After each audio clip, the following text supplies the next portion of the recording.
Two Rivers Roofing Inc. That's inc.com. G-Man, we had Doug Christie on Monday, Bobby in on Tuesday. And in both cases, I'm an emotional cat, but the year may have ended sadly for Kings fans, but I wanted this to more be as much a focus on how wonderful everything before the Lakers series was. And when you look back and you think of all the Kings memories you have, I would imagine that year sticks out pretty well. Well, absolutely. Yeah. And I mean, the fact that it's 20 years ago now is pretty astounding. Yeah. And we've been wandering in the desert for the most part since that time. Yes. Still looking for the oasis, and eventually we're going to stumble onto it. Sure. I'm confident of that. Knock on wood. But it was a magical time, and that's an easily used term, but it's really accurate in my mind. Mm-hmm. And I know that the Kings are putting together a documentary, and it's a series of them, and I was involved in a couple of the reminiscences recently, and I had a chance to see some of the work that's been put together, and they've done a marvelous job. Yeah. And they've talked to a ton of people around the world, and it was a great refresher to me because I'm one of those guys that I just, move on to whatever's next. Yep. And while it's great to look back and remember, you forget how extraordinarily exciting that was, and the fever pitch and the fans, and the fact that I think the thing that jumped out to me maybe the most in refreshing my memory was the fact that the Kings were on a national stage, or a worldwide stage. And I remember, because I was deeply involved in network motorsports stuff at that time, and everywhere I went, and I mean, we went to Brazil, we went to Australia, we went, around the world to different racing venues, as well as in the United States, Canada, and Mexico. Everybody, almost the first words out of the mouth, gee, man, how are those Kings doing? What's going to happen in this playoff series, and one thing or another? And I kind of had lost sight of that and had forgotten a bit of that. And to remember how electrifying that group was on the floor, and the style of the basketball, how crowd-pleasing it was, man, those are really special memories. I want to throw a curveball at you because I know you can handle it. Speaking of your just absolutely stellar racing background, I know it's such a huge passion for you. My father is a massive race fan. It skipped a generation with me. I respect it. I've just never been able to get into it. But we've been talking on the show a little bit here recently. F1 has just taken the world by storm. The numbers that they're showing ratings-wise, they just signed a deal to do a race in Las Vegas, I want to say next year, the year after, on the Strip.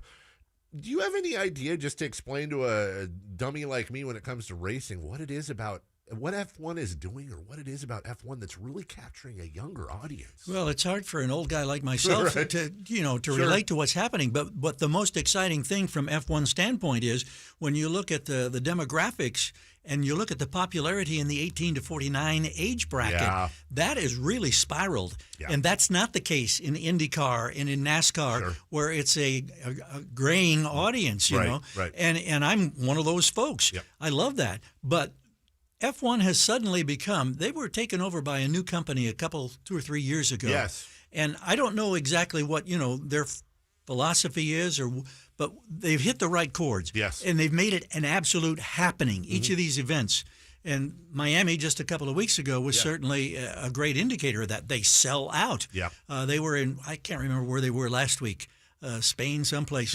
Sold out. Yeah. And this Vegas thing is going to take it to a whole different level. On the Strip. You think about cars going 200 miles an hour on the Las Vegas Strip. Legally. Yeah. And you talk, and I understand, I don't know the specifics, but I think they're going to run the race at like 10 o'clock at night. Yes, it's going to be it's going to look like a video game out there. And I read about that company. They did take it over. I think through social media, some of the things they've done, you're right. They've hit all the right notes. And I heard the craziest story. You'll remember the Miami race was the same day as I think it was the evening of the Kentucky Derby, or it was the evening of or the day after, I forget. And generally, they said the rich circuit, the young rich circuit, their thing was go to the Kentucky Derby, watch the Kentucky Derby, and then they all would fly to Las Vegas for a big boxing match. And in that evening, it happened to be the Canelo Alvarez fight. They said somehow F1's influencers had convinced almost all of that circuit, don't go to Vegas for the fight. go to Miami for the race, and you had this giant group of influencers. Instead of doing what they'd done for years, the twofer they called it, they went from the Derby and did that. They went to F1. Somehow it's become a cool sport. It really has. It really, really has. Yeah, I mean, I tip my cap to them because those guys have, I mean, these things are cyclical. Yes. And they go in waves, and it's like riding a roller coaster. And, what's hot right now, 3 years from now, may be on the bottom of the cycle. But right now, I mean, they can do no wrong. Yeah. And it's not as if, and this is the purist in me in terms of racing, it's not like it's the most exciting form of racing because, there's not an awful lot of passing. Yes. The starts are electrifying and really interesting. Yep. And if you survive the first couple of corners and then they start to string out, that's pretty much the way it goes. That's when I watched it, to your point. I watched it. I came on the next day. I said, I watched the whole Miami race. I said, there was like one guy that passed one guy in the first lap right out of the gate, and then I think there was like another pass, and then at one point, like, a guy clipped a curb or whatever, and there was a minor slice. I was like, that was it. There's nothing else. Yeah. And so to your point, and what you said about you're on top and it's cyclical, and then you are at the bottom. Watch this segue here. I'm going to try. Much like those Sacramento Kings, they were, as you explained. Been on the bottom a little longer than we anticipated. Yeah, they were the F1 of the NBA for a while, and it's amazing, G-Man. And you're you got me by just a couple years, but now I've got you know me since I was a kiddo, and now I look back and I'm thinking, wow, I remember 2002, and there are adults, 18 years old, 20, 21 even, that they've either never seen this team in the playoffs, or they were too young when this team was in the playoffs, which makes 2002, I think, that much more, in that era, that much more special. Sad. It is sad. It is sad. And you just hope that somehow, I mean, and you have to be, in my mind, you have to be realistic. You have to have talent. You have to have a certain degree of luck. Yeah. You've got to have stability. And there are things that the Kings haven't had in varying combinations over these years. But every year, I say, okay, if it's Vlade Divac, if it's Monty McNair, whoever it is now, I have implicit faith in them. Because I believe that regardless of all the pundits, all the people who make the mock drafts, all the people who make the rankings and the ratings, everyone has a forum because of social media. They can express their opinion. That's right. I firmly believe that Monty McNair and his staff know more about the situation than any of all of these other people. And maybe I'm naive, maybe I'm dumb, I don't think you are. But I believe that. I don't think you are at all. It doesn't mean they can't make a wrong pick, but it means they sure as heck have watched more film and more hours than we have or they have. Well, and I stand with the fact that, okay, yes, it's another year, and I blindly believe that, we're going to plug a couple of pieces together and it's going to get better. Sure.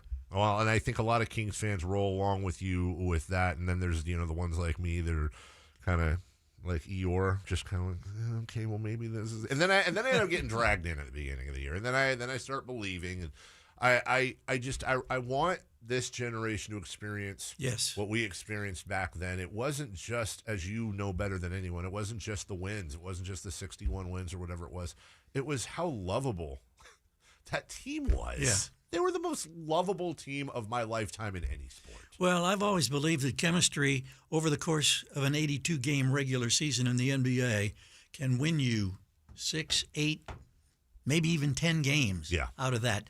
And that group not only had chemistry, they had great basketball IQ. Yes. They were led by Jeff Petrie, and they were led by Rick Adelman. And Rick Adelman knew what buttons to push. He knew how to handle each and every one of those individual characters. And there were characters amongst that group. When you think about a Chris Webber, and you think about a Vlade and a Peja and a Bobby Jackson and a Doug Christie and a Scott Pollard. Oh, gosh. I mean, and just wherever you wanted to go. But it was still a process. And they had to learn how to win, and they had to learn how to make their way out of the first round of the playoffs. And they got beat up badly by the Utah Jazz in those early years with Karl Malone and John Stockton and Jerry Sloan and Jeff Hornacek and all of those people. And they didn't, everybody knew what was coming under Jerry Sloan, but they defied you to stop it. And the Kings had to learn how to do that. It's a process. It doesn't, very rarely is it a magical button that you push and you go from here to way up here in one season. But I'm again going back to, what do we want to see happen? What do I think is going to happen? Let's just put our faith in there. And I know it's been, God, what is it, 16 years? 16 years. It's dreadful. It is. And we've seen a lot of bad basketball. And we've seen, and I understand it's more than frustration. Yeah. And it's like you say, here we go, and then slowly reel you in, and you get your hopes up, and then somebody gets hurt, and somebody makes a dumb play, and you lose a game you should have won, and here we go again, and all of that business. So, been down that road too many times. Well, if only I could have, if I had half the positivity, people like you, Pete Youngman's another one, so many people close to the organization. Yeah. We will take a quick break. We're just getting started with the G-Man. We'll go back to 2002. We'll roll through some of those memories, what it was like for G-Man calling those games and doing all the things they did back then as we celebrate and remember the 20th anniversary. Today was the Robert who shot. So what better time to have the G-Man and to pick up our spirits. We'll be right back after this. Sports 1140. 1140. KHTK.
Of course, every morning. Nothing can top it. It's the Carmichael Dave Show. I like this guy.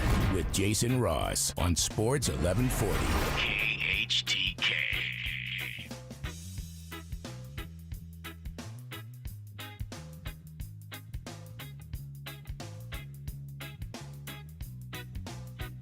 If you're watching on the YouTube feed, you saw my face drop in awe. I had a wonderful day out at the golf course the other day. You did. I did, yeah. I play solo rounds frequently at El Macero, and there's such good people there. And at any rate, the back nine, I played the best nine that I've ever played at El Macero, and I've been an honorary member there. I kind of sheepishly say for 4 years. So I try to play frequently and take advantage of their hospitality. That's great. And I shot a 39. I mean, and it 39. It wasn't a by-the-book PGA 39. Sure. I bumped the ball in the rough and one That's thing or another. fine. But, my goodness. Pulled out a chip shot from 52 yards Did for a you birdie. really? Yeah. It's always when you're golfing by yourself, isn't it? Next hole, I rolled one in from the fringe for a par. I mean, it was just one of those things that happened. And that doesn't happen very often at all. I don't do it that often, G-Man, but there's something incredibly, I don't want to get too crazy here, but the best word I can describe, isn't there something a little bit spiritual about playing golf by yourself, getting out there alone, especially I find like as the sun is, as you get to the later part of the long afternoon. shadows. It's a special thing to do. Yeah, absolutely. Yeah. Absolutely. So there's so many different questions I have for you because, again, you have guided so many of us through the ups, the downs, the lefts, the rights. And I always say, too, whereas I think of the Kings-Lakers series as the most painful moments in Kings history, in perspective. Like, most painful, again, in my opinion, I don't want to bring the whole thing down, but in my opinion, Ricky Barry's the most painful moment. Wayman Tisdale's the most painful moment. Jerry Reynolds on the sidelines is the scariest moment. Relocation.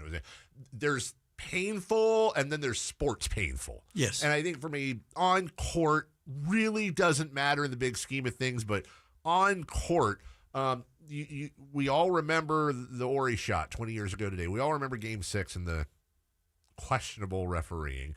And then Game 7 and what we didn't do. But we forget that, like you mentioned, Utah and exercising that demon, Dallas and beat LA and everything leading up. That had to, you've told me before that even for announcers, and Grant used to tell me this too, announcing a winning team, you do your job no matter what, but when they're winning, it's more fun. Absolutely. And that had to be such a fun year. Oh, it was. I mean, and I've told the story many, many times, and you probably get bored of hearing it, but through those early years, yes, the Kings made the playoffs the first year they were in Sacramento. That's right. But it was a late push. Yes. But it wasn't a winning season. No, it was 40-42, something like that. Yeah, I don't played remember. the Rockets, yeah. Yeah, got swept in 3, Yeah. which at that time it was a 3-game series in the early rounds. Yeah. And then all of those years where it was just painfully, they weren't good. No. And I always said so many times to other broadcasters, I envy you because you're in a position, you're seeing a team that on any given night you feel like you've got the great chance to win. Right. I envy you. I want that to happen to the Kings. Sure. Well, it finally happened during that era Yep. with Rick Adelman in particular. And you felt like no matter what arena you went into, no matter who you were playing, you had a legitimate chance to walk out of there with a W. And it's a marvelous feeling. And it's not only fun as a broadcaster. Yeah. I mean, you revel in those opportunities. And every once in a while I'll hear a clip or something, I'll go back and it'll trigger a thought, and I'll just say, wow, did I realize at the time how special that particular moment was? Did you realize at the time some of those? Are there moments that you look back on and you go, I did not realize this at the time how much that would stick into my head? Because I've always felt you're pretty good at staying in the moment and understanding the moment. Well, you try. Yeah. I don't know that you really do. You really are aware of it. I think back to a couple of years when I was doing television in the mid-'90s, and the Kings, for the second time in their existence in Sacramento, got into the playoffs. Yep. They went up to Seattle. They split the first 2 against George Karl's Sonics. Yep. Came home, and Jerry Reynolds and I are standing shoulder to shoulder on the floor. Yeah. And when the Kings came out to warm up, I can't even begin to describe it. I mean, you were there. You know what it was. Just a cacophony. And it was sustained, and it didn't diminish. And we're shoulder to shoulder with earpieces, etc., and we can barely understand or hear each other as we're trying to do the open for that game. I realized at that time, this is magical. This is truly something that's extraordinarily special. And I have not forgotten that. But most of the time, you're just in the moment and you're just reveling in the fact that, man, Jay Will or Bobby Jackson or Mike Bibby or whoever it is doing something right now that's at the very elite level in the NBA. And that's the beauty of the NBA, because even after, 37 years, I'm beginning to lose track here, you don't know night to night what you're going to see. Yeah. The current playoffs are a great example. We're all thinking Miami, Boston, wow, this is going to be so good. Yeah. Blowout, blowout, blowout. No lead changes until last night, and they got their, the 4th lead change, which equaled what had happened in the first 4 games of the series. Terrible. And you're just saying, wow, how does this happen? But it's, those are times that get etched in your mind, and when somebody triggers something, as you're so good at doing, then I look back and I say, man, that really was something unique. It was something special, and thank God I had the opportunity to be a very small part of it. Well, and as we take a break, and you're far bigger than a small part of it, I will say, even from the losing point of view, I'll bet you never know when you're going to have a huge comeback in Chicago. You never know when you're going to break that road losing streak against Scott Skiles and the Orlando Magic. You never know when you're going to see Tyreek Evans from three-quarters court and Dante Green jumping out on the floor. You've been a part of so many wonderful moments, and you've really drawn the picture for so many of us. It's surreal sitting here talking about it. We'll continue to do that for the next 38 minutes with the G-Man in studio. In the meantime, I want to talk to you about somebody who paints a financial picture for you, and my friend Shelby at United Wholesale Lending. Go to refinancewithshelby.com. Navigate those waters right now. Interest rates going up, going down, going up, going down. You understand. And competitive. That's the home market here in Sacramento. How many times if you've gone out, you put an offer on a house, you've imagined your kids and your family playing in the backyard, and then somebody comes in with the dreaded 2 words, cash offer. Well, Shelby can help you get through that. He can sit down with you and craft an offer. He knows the realtors. And how many times, I can tell you a ton of times, people have gone out, put an offer in on a house, and that realtor has said, take this offer because I know the lender there, I know Shelby, and this offer is going to go through. No contingencies. Let him be the ace in the hole for you at refinancewithshelby.com. That's refinancewithshelby.com. NMLS number 279051, BRE number 0186434. When we get back, the G-Man Gary Gerould in studio, final half hour. We'll do that right after this. Sports 1140 KHTK.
Of course, every morning, nothing can top it. It's the Carmichael Dave Show. I like this guy.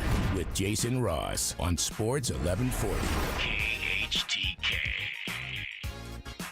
Going down memory lane, who better to do that with than Gary Gerould? Hey, I heard the Booker T and MG. MG and the Booker T. Yeah. Booker T and the MGs. Green onions. Green onions. Yes. I like it. Every once in a while, I catch one of those little musical beds underneath your commercial. I appreciate Jibber jabber. You being able to guess the jibber jabber. I got the thing is, I learned this trick with all of my nasally, lispy. I'm not blessed. I've got the baritone, but I don't have the silver voice like you do. So please. I need a little bit of music underneath to help. I like it. Help out the audience. Do we?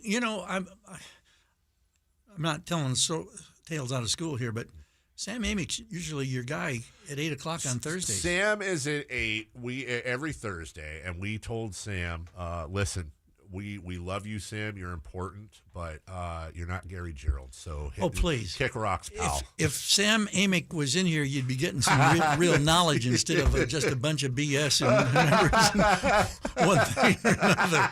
Sam's the man. I mean, Sam is. There is nobody that's more attuned and plugged in, Yep. and he does it with such grace and with such style. He does. I am a big Sam Amick fan. Well, we're going to clip that up and send it to him, and I guarantee he's going to have that on loop for his kids. That's because I know he's a huge fan, as we all are, of you. And we apologize to Sam. We'll have Sam back on either tomorrow or next Thursday at his normal time. I always say curveballs. I don't know. I'm sure you've thought about this. This is a question I've often wondered, G-Man. You've been doing this a while. I hope you do it for another 30 years. Just saying. And I speak for every single Sacramento Kings fan. I've wondered over the last couple of years. I think about you sometimes, and I think about your career. And do you think you'd still be doing this if the Kings had won 1, 2, 3 titles? I always wonder if the chase of wanting to experience a championship is one of the many reasons you continue to do this, or if that factors in at all. It's not that big a factor. Okay. I don't think. Oh, sure. Had we won 1, 2, or 3 championships, maybe I'd have a whole different slant. Right. But I have a passion for broadcasting. I love radio. And radio is becoming, in a sense, antiquated. Yes. And I worry about, will radio, continue to exist Me too. 10 years from now Right. in terms of coverage of sports in one thing or another? Sure. Because everything now is either streamed or it's available network cable television. That's right. And that wasn't the case even 10, 15 years ago. No. And so I do think about that from time to time. But I remember back, as young as I can remember, I wanted to be a sports broadcaster. Mm-hmm. And to be able to fulfill that want is something that I'll be forever thankful for. And I appreciate the fact that at my age I still have the opportunity. Sure. And I love what I do. And do I get frustrated and disappointed in one thing or another? Yes. But the challenge is to find a way to try to be informative, to try to be somewhat entertaining, and to keep the vision in sight with some degree of positivity. Sure. It's hard when you've lost and not been in the playoffs for 16 straight years, and it's become harder because it's easy to be sucked into that social media vortex, and it wants to pull you down. And you have to talk to yourself at different times, and there are times going to the arena before a game and say, don't pay attention to the naysayers. Right. Try to find something that's positive about this game or a moment or a player's contribution or a coach's decision or whatever to try to make this more palatable. And that's the ongoing challenge. And I think that's the challenge regardless if you have success or if you don't have success. I don't think about those things very often. Yeah. But you have a great knack of making me think about things like that. Well, and not to get into your head, but I just it's the best compliment I can give. I'm sitting here with gray in my beard, a freshman daughter in high school. And my bones ache a little more than they did 20 years ago, but I was 8 years old when I first listened to Gary Gerould calling games. I was 9, 10, 11 years old it's like the story you hear, but and God, you're 27 now? Yes, I am. Just 2 years younger than you are. And I had the little radio with the Walkman headphones that I would tune in to KFBK and then KHTK. Listening to you because my bedtime was 9 o'clock, and that's not always when the games ended. So it is a different time now because of television and streaming and all that. But once upon a time, the radio was the radio. We didn't have every game on TV. And I'm curious with you and your road. You spoke at my dad's Rotary Club once, and I remember as a young lad watching that. You and Captain Carrot were my two favorite all-time guests. Gary Nosler. It's a true story. How about that? Would Gary Gerould sitting across from me now give any advice to Gary Gerould that used to paint the picture for 8-year-old Carmichael Dave? Is there anything you would tell yourself back then? Because to me, you've been perfect the whole way through. But I don't know if that's how you think. I think. Well, no, I mean, far from perfect. And it's one of the frustrations that I have now because as you get older, I mean, I'm not as mentally sharp as I was. I can't rat-a-tat-tat machine gun, some of the great sequences. Well, you hide it well then, because I don't get that. I appreciate that. Yeah, at all. But there are too many times when I say, okay, I misidentified somebody, or I did, some little thing that nags at me. Sure. And you just, I think that if you're a professional, that's one of the things that you want to try to learn from failures. You want to try to be the best you can be. And it's hard, when your team is not winning. And the hardest games are the ones when you're getting absolutely hammered. Yep. And, the Utah Jazz put I don't remember the number now, 56-point whooping or something on the Kings a year ago. Those are nightmarish nights. The Celtics this last year, what was it? That was 50-something too. Was it? Yeah. And I have a hard time remembering specifics about them. Sure. But you still have an obligation, and, you sometimes wonder, is there anybody out there listening, or do they care at all, or one thing or another? And amazingly enough, sometimes I hear from some of those people, and gee, man, we're here, and one thing or another, and God bless you. But looking back at some of those things, and I'm trying to go back to your question about what do you take and what do you think about in terms of trying to improve. I think you always do. So many things have changed. It's not just the game that changes. And I don't normally talk about this because you can be perceived as a whiner. But as you know, I mean, for the first 25 years or thereabouts that I'm doing the games, you're courtside. That's right. You're part of what's going on. That's right. And if you want, during a timeout, if you need Pete Youngman to come over and say, Pete, what's the deal with so-and-so? Yep. What are you working on there? And, he'll give you a quick thumbnail. Dick Bavetta or whatever, call him over during a timeout. Sure. What happened on that sequence? Different things like that in terms of talking to the officials.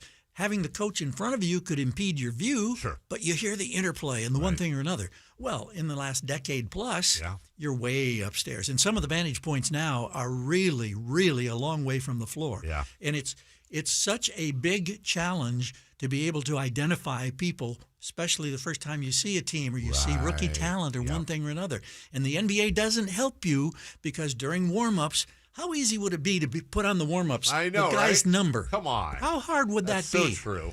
And, so you're looking, okay, this guy's got braids. This guy's got, a different color shoe. Sure. And then when the practice uni comes off, he's got a sleeve on the left arm or a sleeve on his left leg or whatever. You try to incorporate those things just to be able to identify who it is. Yeah. That has made radio broadcasting so much more difficult. And some people say, well, why don't you call it off the monitor? Well, usually the camera's on the other side. Yeah. The screen direction is different than what your natural eye is seeing. Yeah. And you don't want to be held hostage by what's on a monitor. So I'm kind of rambling along here, but it's a different process than it used to be. And I think it's much more difficult than it used to be. But very quickly, I want to say, I still feel like I am absolutely blessed to have the opportunity. Sure. Yes. And I love that. And I love having the opportunity. And I love that, the Kings have been really good to me over all of these years since they first arrived in 1985. I have very strong feelings. I've communicated before about that, the move up there. But I will save those feelings for when you are not here because out of respect and love for you and because I know that you have every right. You could be that guy that's like, hey, I'm Gary Gerould. I've been calling this thing from day one, and you do this and this. And I mean, and there are people like that. But to me, and I know this from you off air, you go into every game, you go into every season. And let me just be clear. the fans, and I know the organization. Here's how they think. Gary Gerould's going to call the games next year. Thank God. Oh, my God. We are so lucky and honored to have him. We literally don't know any other way other than you calling the games. I think you go into every season thinking the same thing, but turned on its ear. Thank goodness they're giving me the opportunity to come back, and I am the luckiest person in the world. And that's how it should be, a mutual admiration and honor society. And I love that about you. Well, you're very kind, and I don't know that I'm deserving of that, but I thank you.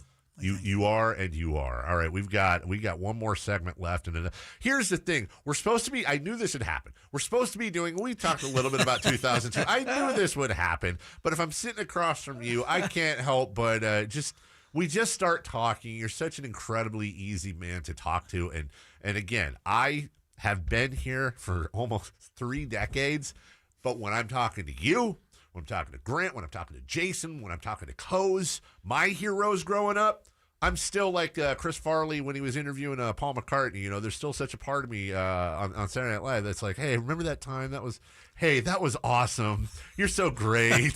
I'm still a kid in the candy store, and I know I speak for a lot of the audience, and I could tell by what they're saying on YouTube and on the messages.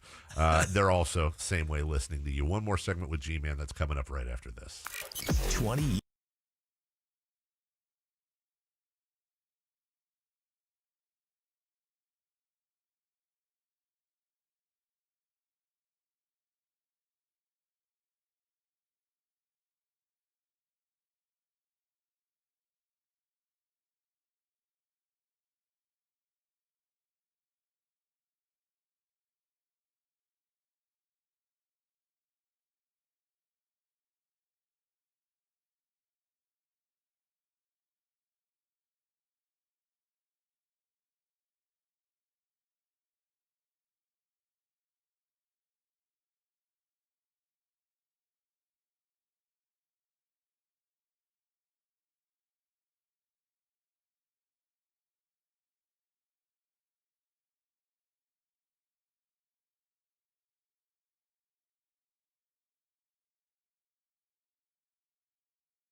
Yeah, hot. Real hot. And what's not. It's not good. Brought to you by American Energy Air and Solar, Sacramento's complete heating and cooling company, and second opinion partner. What's hot? Jason Tatum of the Boston Celtics at 24 years and 83 days old. Jason Tatum is now the second youngest player in NBA history to reach 1,500 career playoff points, only reached at a younger age by Kobe Bean Bryant. Kobe Bryant.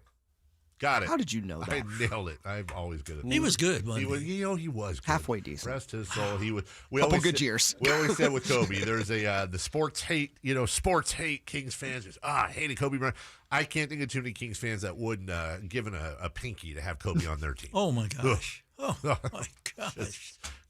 Just would have fit in quite well. Who's not, Jay? The starting backcourt for the Miami Heat last night, Kyle Lowry and Max Strus combined to go 0 of 15 in Game 5. According to Elias Sports, that's the worst offer for a starting backcourt in a playoff game since starters were officially tracked in 1970-1971. Whoa.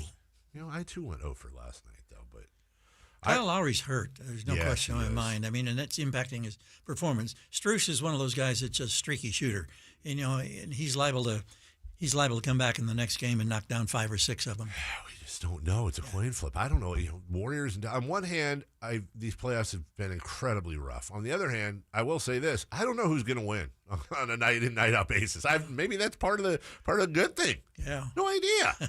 You were telling me during the break, and I will. I'm not trying to make the listeners jealous, but screw it, be jealous, because the off-air conversations with you are always fantastic. And you were sharing with me, as I had asked you, what would G-Man now, if he had to say anything to G-Man back in the day, Rayleigh's G-Man, the old school G-Man, and you had a very interesting answer off the air. I was hoping you'd bring on the air about a letter you got. Yeah, one of the things that I'm not at all proud of was the fact that in the early years of broadcasting, and sometimes it still creeps in way too hard on officials. Mm-hmm. I'll be the first to acknowledge it is the most difficult job. But I think that perhaps there was an influence a little bit when I first came to California. I was in Chico for a couple of years before I came to Sacramento. Bill King was the voice of the Warriors. And Bill King, he had a way of excoriating officials. And I think maybe somehow some part of me thought, well, that's part of being an NBA broadcaster. Sure. And one official in particular, Steve Javie, made me absolutely see red. When he first came into the league, he'd run across the court to give somebody a tactical foul. I remember it. I just had the hardest time. And I got a long, single-page typewritten letter from a basketball listener somewhere, and I think it was up around Paradise Chico area. I don't recall specifically. But I remember reading that, and this gentleman really took me to task about the way I called games and was, attacking officials. Sure. And he was absolutely right. And I read that and I reread that, and I thought, this has got to be a wake-up call. This has got to be me acknowledging that this guy is absolutely correct, and I've got to change the way, that I go after officials. Sure. And when I look back on it now and I think about how absolutely dumb I was in doing that as a young broadcaster, I put that letter in my little manila file that goes to every game, that I have my stats and notes and game prep for that particular night. And I carried that for 1 year. And I believe that I did a much better job in terms of appreciating officials in their very difficult role. And if I'm not absolutely certain in my advancing years here, but I think at the 1 year anniversary, I wrote that gentleman a letter back saying that I took your advice very seriously, and I carried that letter for a year in my file to every game, and I've tried to do better. And I hope that somehow meets your approval. And but it was one of those things when I do look back and I say, yeah, somebody had the whatever it is to lay it out and say, you need to be better. Right. And that's certainly something that I would have told my younger self, don't even go down that path. Yeah. And it's hard sometimes because you're invested in the game. Sure. You're invested in the organization. You want your team to win. Yeah. And, Homer, well, of course you're a Homer. Of course you are. Because you travel with these people. Right. You're in the hotels. You meet them in the elevators. You see them occasionally for dinner, one thing or another. Yep. It's changed a lot from the early years when you were, I think I was younger and you were much closer to players individually. Sure. But by the same token, you have to understand that if the Kings are stinking up the joint, and they have on too many occasions, I'm going to tell you they're stinking up the joint. Absolutely. And I thank the organization because there have only been one or possibly two instances in 37 years where I've ever heard from the organization that I need to lighten up on something. Really? Really. And one of those was in the very first years, and I've told this story too. We were in Denver, and the Kings turnover. They couldn't handle the basketball first quarter. I don't remember the number, but it was 10, 11, 12 turnovers in the first 10, 11, 12 minutes of the ball game. Yeah. And I was harping on it, and with every possession, and I got a tap on the shoulder during one of the timeouts in the late first quarter, second quarter, and it was the PR guy for Denver sheepishly saying, "Gary, I just got a call from Joe Axelson of the Kings, and he wants me to tell you to lay off the turnovers." Oh, okay. Well, then I was chagrined and I felt, shamed, but by the same token, I thought, that's the story of the game. That is the story. And I remember that night going into the bar at the Westin Hotel in Denver. It was Jerry Reynolds, Willis Reed, and Bill Russell were the coaching triumvirate in that season. And I walked in and I just said, what was the story of this game? And in basically unison, they said turnovers. Yeah. And I felt vindicated. And you were vindicated. It should have never happened. Yeah. See, that's the thing is that on one hand, it's like I can't ever imagine G-Man being angry at anything because you're just such a, I don't know what other word to use, and I hope this comes out the right. You're such a sweet person. You really, you and Miss Marlene, you're just so sweet. But she would laugh. Right? Well, but there's a fire in there. Well, yes. I don't know if I'm allowed to ask about this or not. Jeez, I will say this. I'm going to keep this very broad, and you decide if you want to talk about it or not. You should never do this on the air, kids, live. I heard a rumor during the fight for the Kings that there was a piece of apparel that a player wore in the locker room, Sonic's hat, and you did not take too well to that. Happened in Utah in Salt Lake City. I'll let you share as much of that as you want, but I remember hearing that you, in the middle of all this, in the middle of the fight of which you were such a huge part of, that did not sit well with you. No, this particular player saw fit to wear a Seattle Supersonics hat in the Kings locker room during the heat of the time when the club was being threatened with moving to Seattle. And it really made me angry. To this day, it makes me angry when I think about it. I don't blame you. And I think that the player did it probably innocently. Yeah. And not realizing he didn't just tick me off; he ticked a whole lot of people off. Yeah. And I hope that somehow it was called to his attention, and I hope that. I think it was. Yeah. I think it was. And by the way, and just for everybody, I'm certainly not going to call out the player. It's not my place, and I know G-Man's too classy to do it. I'm just going to say one thing because I know where everyone's already going to go. And as much as I go back and forth with this guy through the years, I want to be fair to him. It wasn't Spencer Haas. So just, I know that's where everyone's going to go. It wasn't Spencer. No, he did plenty of other stuff. One Spencer. I know this. He was a character. I know this is about 2002, but as we go from 2002 and then 10 years later to 2012, and then here to 2022, it's almost like 10-year lines of demarcation. I told you off the air. I saw for the first time in a long time one of the documentaries on the relocation, and gosh, talk about ups and downs and all those moments. But what a shepherd you were amongst others through that whole thing, telling that story. What a you and Grant had the most horrible positions from that aspect. You're working for the folks that are trying to move the team, and you're loyal and you're good employees. But you live in Sacramento and you know the jobs that are going to be lost. That had to be not only an incredibly gut-wrenching time for you, but also an incredibly, you mentioned vindication, I don't know if that's the right word, but when it all came about and the team stayed, one of the highlights of your tenure. Toughest I think without question, aside from dealing with the Ricky Berry situation, Bobby Hurley's accident, Jerry, you mentioned going down and directly in front of me. Those, aside from, life-threatening situations like that, that was by far the most difficult challenge as a broadcaster. Yeah. And I remember in those final weeks of that season, every city I went into, every arena I went into, I was taking a lot of pictures. I was saying, this may be the last time that I ever visit this arena. It may be the last time I ever visit this favorite hole-in-the-wall Italian restaurant or whatever. All of those different things.